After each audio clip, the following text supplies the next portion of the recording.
ಎಲ್ಲರಿಗೂ ನಮಸ್ಕಾರ.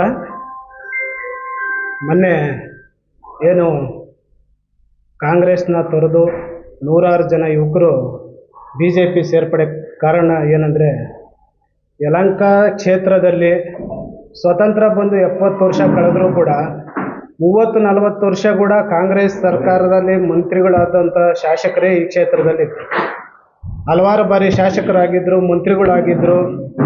ಏನೂ ಮಾಡಿದಂಥ ಕೆಲಸನ ಇಡೀ ರಾಜ್ಯ ಮತ್ತು ದೇಶದಲ್ಲಿ ನೋಡೋಂಥ ಅಭಿವೃದ್ಧಿ ಏನಾದರೂ ಆ ಯಲಹಂಕ ಕ್ಷೇತ್ರದಲ್ಲಿ ಆಗಿದ್ದರೆ ಅದು ಸನ್ಮಾನ್ಯ SR ವಿಶ್ವನಾಥ್ ಅವರು.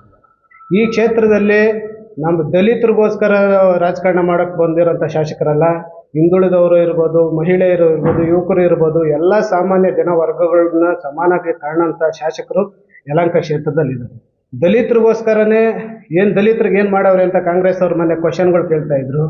ದಲಿತರಿಗೋಸ್ಕರನೇ ಅವರು ಈ ಕ್ಷೇತ್ರದಲ್ಲಿ ನೂರಾರು ಕೋಟಿ ಅನುದಾನಗಳನ್ನು ತಂದು, ಸಾವಿರಾರು ಕೋಟಿ ಅಭಿವೃದ್ಧಿ ಯೋಜನೆಗಳನ್ನು ತಂದು, ಕಾಲೋನಿಗಳು ಇವತ್ತೇನಾದರೂ ಅಭಿವೃದ್ಧಿ ಹೊಂದಿದರೆ ಅದು ಸನ್ಮಾನ್ಯ SR ವಿಶ್ವನಾಥ್ ಅವರಿಂದ. ಇವತ್ತು ಅವರು ಈ ಕ್ಷೇತ್ರದಲ್ಲಿ ಜಿಲ್ಲಾ ಪಂಚಾಯತಿ ಸದಸ್ಯರುಗಳಿರ್ಬೋದು, ತಾಲೂಕ್ ಪಂಚಾಯತಿ ಸದಸ್ಯರುಗಳಿರ್ಬೋದು, APMC ನಿರ್ದೇಶಕರು ಇರ್ಬೋದು, ಗ್ರಾಮ ಪಂಚಾಯತಿಗಳಲ್ಲಿ 25 ಪಂಚಾಯತಿಗಳಲ್ಲಿ 8-10 ಗ್ರಾಮ ಪಂಚಾಯತಿ ಅಧ್ಯಕ್ಷರುಗಳನ್ನ ಯಾರಾದರೂ ಮಾಡಿದರೆ ಅದು ಸನ್ಮಾನ್ಯ SR ವಿಶ್ವನಾಥ್ ಅವರು. ದಲಿತರ ಗ್ರಾಮ ಪಂಚಾಯತಿ ಸದಸ್ಯರುಗಳನ್ನ ಜನರಲ್ ಬಾಡಿಗಳಲ್ಲೂ ಜನರಲ್ ಕ್ಷೇತ್ರಗಳಲ್ಲೂ ಅಧ್ಯಕ್ಷರು ಮಾಡಿ ಅವ್ರಿಗೆ ಒಂದು ಸ್ಥಾನಮಾನಗಳು ಕೊಟ್ಟು, APMCಗಳಲ್ಲಿರ್ಬೋದು, ಜಿಲ್ಲಾ ಪಂಚಾಯತಿ, ತಾಲೂಕ್ ಪಂಚಾಯತಿಗಳೆಲ್ಲ ನಮ್ಮ ದಲಿತ ಮುಖಂಡರುಗಳು ಕೊಟ್ಟು ಏನು ಅವ್ರು ಕೊಡಬೇಕಾಗೈತೋ ಅದು ಸಾಮಾನ್ಯವಾಗಿ ಎಲ್ಲರಿಗೂ ಕೊಟ್ಟೈತೆ. ಈ ಅಭಿವೃದ್ಧಿ ಕೆಲಸಗಳನ್ನ ನೋಡಿ ಹೊಟ್ಟೆ ಕಿಚ್ಚಿನಿಂದ ಈ ಕ್ಷೇತ್ರದಲ್ಲಿರೋಂಥ ಕಾಂಗ್ರೆಸ್ ಮುಖಂಡರು ಶಾಸಕರ ಬಗ್ಗೆ ಇರ್ಬೋದು, ನಮ್ಮ ದಲಿತರ ಬಗ್ಗೆ ನಾಯಕರ ಬಗ್ಗೆ ಇರ್ಬೋದು, ಅವಳನ್ನೆಲ್ಲ ಮಾಡ್ತಾ ಇದ್ದಾರೆ.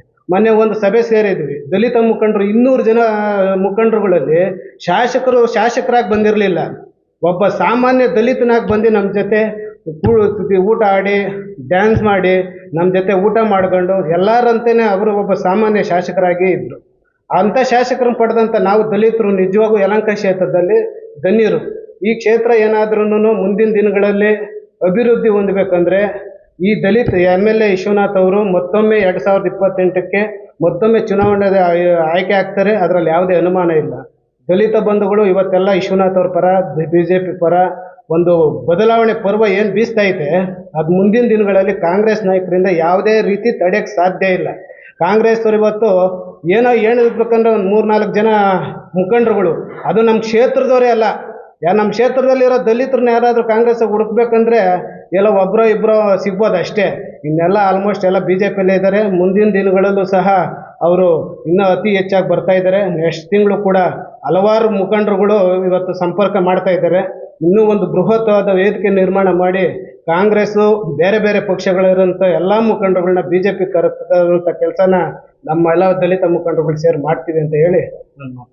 ಈಗ ಮಣ್ಣಿನಿಂದ ಸೇರ್ಪಡೆ ಆಗಿರೋರು ಕಳ್ಳುಗಳು ನೀವು ಹೋಗಿದ್ದು ಖುಷಿಯಾಗಿದೆ, ನಮಗೆ ಲಾಸ್ಟ್ ನಾವು ಹೋಗಿರೋದಕ್ಕೆ.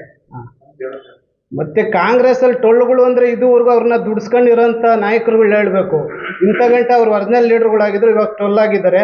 ಮುಂದಿನಗಳಲ್ಲಿ ಅವತ್ತು ಏನು ಅವ್ರು ಬಂದಿದ್ದಾರಲ್ಲ ಅವ್ರ ಜೊತೆನೇ ನೂರಾರು ಜನ ಯುವಕರು ಮತ್ತೆ ತಿರ್ಗಾ ಕಾಂಗ್ರೆಸ್ ಪಕ್ಷ BJP ಪಕ್ಷ ಸೇರ್ಪಡೆ ಆಗ್ತಾ ಇದ್ದಾರೆ. ಅದರಿಂದ ತಡೆಯಕ್ಕೆ ಅವರಿಂದ ಸಾಧ್ಯ ಆದರೆ ತಡೆಯಕ್ಕೆ ಹೇಳಿ. ಅವರು ಸೇರ್ಪಡೆ ಮಾಡ್ಕೊಂಡು BJPಗೆ ಇರೋಂಥ ಯಾವುದೇ ಒಬ್ಬ ಮುಖಂಡರನ್ನ ಅವರಿಂದ ಸೇರ್ಪಡೆ ಮಾಡ್ಕೊಳಕ್ಕೆ ಸಾಧ್ಯ ಇಲ್ಲ. ಇನ್ನ ಬೇಕಾದ್ರೆ ಎಲ್ಲ ಕಾಂಗ್ರೆಸ್ ಆಗಿರೋನ್ನ ಕಾಂಗ್ರೆಸ್ಗೆ ಸೇರ್ಸ್ಕೊಂಬೋದೇ ವಿನಃ BJPಗಿರೋ ಮುಖಂಡರನ್ನ ಯಾರನ್ನೇ ಕೂಡ ಒಬ್ಬ ದಲಿತ ಲೀಡರ್ನ ಚೇಂಜ್ ಮಾಡಕ್ ಸಾಧ್ಯ ಇಲ್ಲ ಅವರಿಂದ. ಈಗ ಕಾಲೋನಿಗಳಿಗೆಲ್ಲ ಶಾಸಕರು ಅಭಿವೃದ್ಧಿ ಕೆಲಸ ಮಾಡಿದ್ದಾರೆ ಅಂತ ಹೇಳ್ತಾರೆ. ರಾಜ್ಯ ಸರ್ಕಾರದ ಅನುದಾನ, ಕಾಂಗ್ರೆಸ್ ಅನುದಾನ ಅದು. ಈಗ ರಾಜ್ಯಸಭೆ ಮೆಂಬರ್ಗಳಿದ್ದಾರೆ, ವಿಧಾನ ಪರಿಷತ್ ಮೆಂಬರ್ಗಳಿದ್ದಾರೆ.